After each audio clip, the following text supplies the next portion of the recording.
hati-hati, ada anak, jangan sampai ini terjadi. Bahaya, cekcok, berantem. hehe.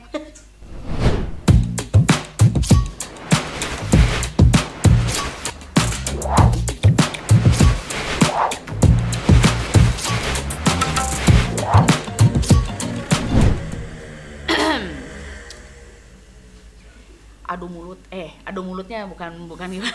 Bukan mulut bawah. Bukan. Ini adu mulut benar-benar misalkan kita ada suatu permasalahan dengan pasangan kita, dengan suami atau istri ya. Harus diperhatikan deh, kamu pernah nggak misalkan berantem nyanyi depan anak nggak? Nggak pernah. Nggak pernah. Kalaupun misalkan sedang ada pertengkaran, sikap kamu kayak gimana kalau depan anak? Kalau misalkan depan anak ya udah biasa lagi, yang tadi cemburu senyum lagi. Iya, harusnya kayak gitu. Serius. Ai misalkan budakna bedegong nyarekan seetik mah wajar ya mu ya. Nyarekan itu atau memarahi itu bukan berarti kita benci tapi mendidik. Nah, tapi yang jadi permasalahannya kita jangan sampai mendidik ya Neti ya. Jangan mendidik anak kita menjadi mentalnya itu turun, terus juga mendidik anak kita akan mencontoh apa yang kita lakukan. Ya diantaranya yaitu misalkan kita sedang ada masalah atau bertengkar dengan pasangan suami atau istri, jangan sampai di depan anak. Nah, ya sih itu nggak baik emang. Nantinya bisa dicontohkan sama anak-anak kita. iya, dicontohnya nanti saat mereka menjemput takdirnya masing-masing dengan keluarganya, Menuju dewasa. ya sudah berumah tangga, nanti dia akan mengingat. Jadi yang seingatnya dia untuk berlaku dalam rumah tangga itu seperti itu. Karena itu mencontoh dari orang tua. Gitu, mencontoh dari orang tua. Kalaupun kalian sedang berantem ya Neti ya, kalau sedang berantem hindarilah gitu, misalkan di kamar atau kayak gitu. Tapi jangan ada yang kenceng. Dan ereking gitu. Kamu itu ya. Yang ngegas mah. Langsung ngeliat. Bisa buat ereking. Jadi pokoknya jangan sampai di depan anak kita kalau berantem. Nanti efeknya seperti apa? Aku pernah bertanya juga sih ke beberapa anak ya, termasuk anak sendiri ya. Kamu senangnya ngelihat kalau membayangkan senang lihat orang tua kamu harmonis apa berantem? Ya seneng lihat yang akur-akur harmonis lah. Bercanda-bercanda, ketawa-ketawa. Gitu. Jadi harmonis itu di matanya dia itu kita itu dengan ayahnya gitu kan selalu bercanda ataupun dengan bermanja-manja nggak jadi masalah sih ya Neti ya, kalau di depan anak-anak kita misalkan kita bermanja dengan suami, misalkan tidur di pangkuannya atau sebaliknya suami tidur di pangkuan kita ngelus-ngelus rambutnya kayak gimana, anak itu responnya kalau anakku sendiri suka ketawa senyum, dia malah ikut-ikutan gabung. Benar, ikutan gabung, enggak dia ikutan gabung gitu, ikut senderan di paha atau kayak gimana, jadi dia itu ngerasa bahagia, ngeliat gitu. Seneng gitu kan, ngeliat orang tuanya bercanda-bercanda, senyum-senyum kayak gimana kan seneng. Tapi kalau tanya gini, misalkan nih kalau kami bertengkar kamu kayak gimana, ya sedih lah. Nah kan kasihan udah dengar kalimat anak kan polosnya kan pasti gitu kan, ya sedih lah. Sedihnya kenapa? Ya iya nanti kan berantem cenah nggak ngomong-ngomong, cenah aku jadi bingung nanti harus milih siapa.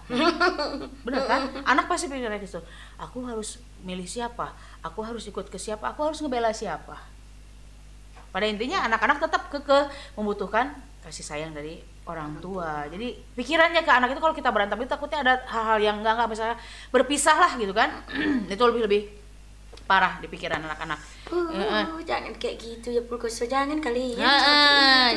Jadi sedihnya kayak gitu, aku sedih nanti aku harus pilih siapa. Nah ya, ke ibu berat, ke ayah berat, bisa potong lewat. Ya nggak bisa kayak gitu.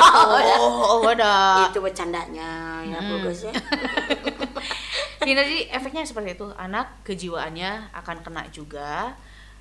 Bersedih iya, nanti mungkin anak itu bersedih itu tidak, pelampiasannya kalau semakin dewasa tidak akan seperti itu. Mungkin nanti punya pasangan atau punya pacar dia akan bersikap keras juga. Jadi overprotective mungkin ya, mengikuti karena yang tertanamnya mungkin di apa ya, di pikirannya itu terekamnya itu ya seperti itulah gitu kan. Kalau orang tua gue aja sering ribut ini dia udah biasa kan masalah ribut, padahal itu kan bukan hal yang biasa. Gitu kan. Jadi harus berhati-hati saja, hindari pokoknya yang namanya berantem depan anak gitu kan. Kalian jangan bertengkar. Betul. Dan kalaupun bertengkar lagi ribut, oh ada anak cepat biasa lagi wajah, ekspresi dengan gestur tubuh, pergerakan tubuh kita rubah saja. jadi seperti tidak terjadi apa-apa gitu. Jangan kan. malah marahin juga anaknya. Ada juga yang kayak gitu. Ay. Kita yang bertengkar, ibu bapaknya, anaknya jadi sasaran. Kebanyakan ya. Kebanyakan. Kalau udah kesal sama bapaknya kan lampiasnya bertengkar sama bapaknya, anaknya, "Ma, mau jajan." Jajan panjang lebar kalau padahal itu. bapaknya kuyak-kuyak saya cacat sekalian. Nah, daripada ke anak lebih baik kita selesaikan permasalahannya dengan siapa. Jangan anak jadi sasaran, nanti membentuk mentalnya juga dia jadi jelek juga mental anak gitu kan. Bapaknya aja udah kalian siksa gitu kan sekalian. Berpuas. Dendam. Dendam kesumat gitu kan itu teh. Aduh, Karena emang ngalamin gitu kan, misalnya udah inget ke bapaknya, kesalahan bapaknya itu pasti anaknya jadi. Tapi nantinya teh kaduhung. ya jangan. Kaduhung. Karena anak itu siapapun juga ya tidak minta dilahirkan dari kita, tapi memang udah takdirnya lahir dari kita.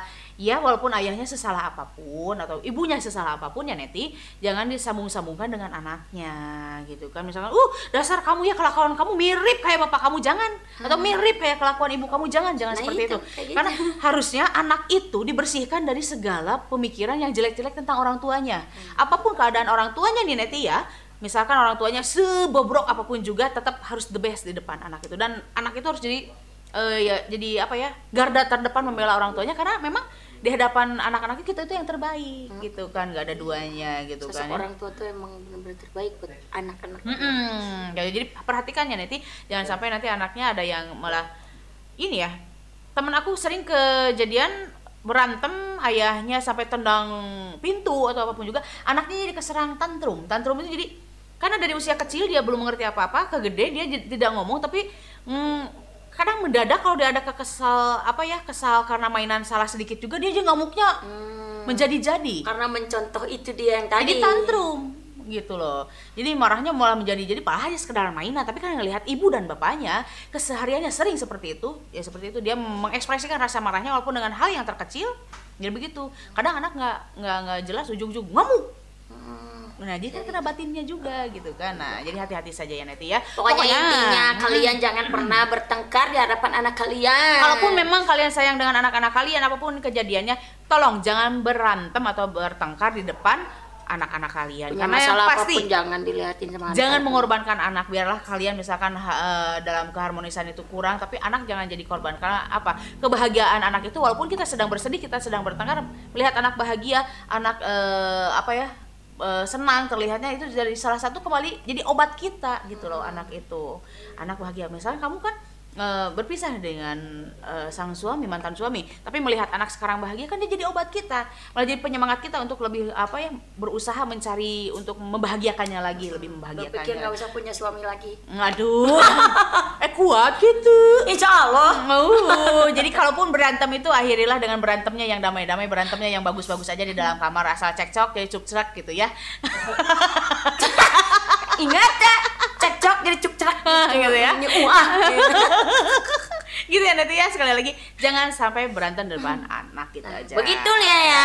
Mudah-mudahan ada yang bisa dikutip sayang ya. Iya dong, harus ya. Jadi ini ada mudah-mudahan ilmunya buat kalian kutip dan diterapkan gitu kan. Memang bukan hal yang mudah, tapi usahakan, sok coba gitu ya. Jadi jangan lupa juga Dek. Ya pokoknya tetap ya di support video kita berdua ya, dengan cara di like, di komen, di subscribe, di share, jangan lupa ke teman-teman kalian semua. Klik tombol loncengnya biar notifikasi dari kita berdua kalian Video tahu terbaru setiap harinya ada buat kalian tentunya. Jadi see you next video. Bye bye.